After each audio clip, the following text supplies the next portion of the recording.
So someone said when they astral travel, they see a cord of light connecting them to their body. When I astral traveled, I didn't see a cord of light connecting myself to my body, but I knew that the body in the bed was mine. Whereas when I had my near-death experience, I didn't know whose body that was. I had no idea what was going on. And I felt wide awake. And during the astral projection, I also felt wide awake, which is why when I popped out of my body during astral projection, I thought, oh my gosh, am I dead? And then I looked back at my body and I realized, oh wait, no, I recognize my body. I don't think I'm dead. Also, there's the fact that each night before falling asleep, I would continuously say to myself, body asleep, mind awake, and hold that intention of wanting to astral travel. And then finally I popped out of my body and I could astral travel. As soon as I left my body, I saw the shadow person. That wasn't something I was focused on seeing. The thing that I was focused on meeting during my astral projection was the light beings again. I wanted to ask them lots of questions and not have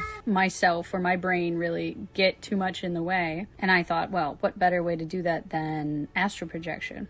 Because lucid dreaming, you know, it's your consciousness is in another place, but your mind, what if it impacts the lucid dream in some way? I wanted my brain to have as least impact on this experience as possible. So I was aware of the other being. As soon as I popped out of my body, I rose up out of my body. I could see that I was rising up. Before I rose up out of my body, I saw blackness and I felt like I was falling backwards. So it was very much like a near-death experience. That's how it felt when I died as well. So I was really focused. I was really aware of things around me. So why didn't I see that cord of light connecting me to my body? But I still saw a dim light around my body, suggesting that I was still alive. And I also noticed before I got into my body, or went back into my body, that my hands, my manifested hands, were black, like the shadow being. Perhaps this was because I too was considered an earthbound spirit. I had no intention of dying or leaving my body for a long period of time,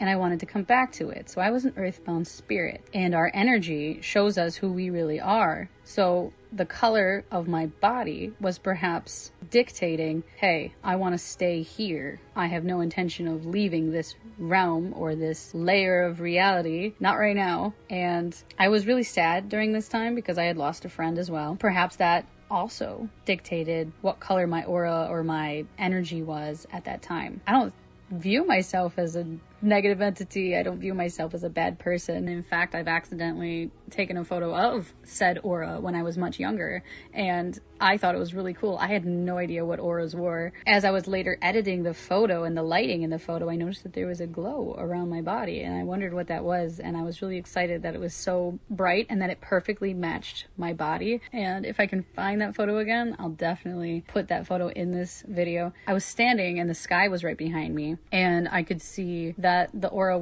it looked brighter than the sky. I noticed that that thing around me would get brighter if I held an emotion of joy or thought of something really loving or something that made me feel closer to those loving beings that I had met during my near-death experience. So with this, I hope to spark polite discussion and share experiences. And thank you for listening, and thank you for staying curious.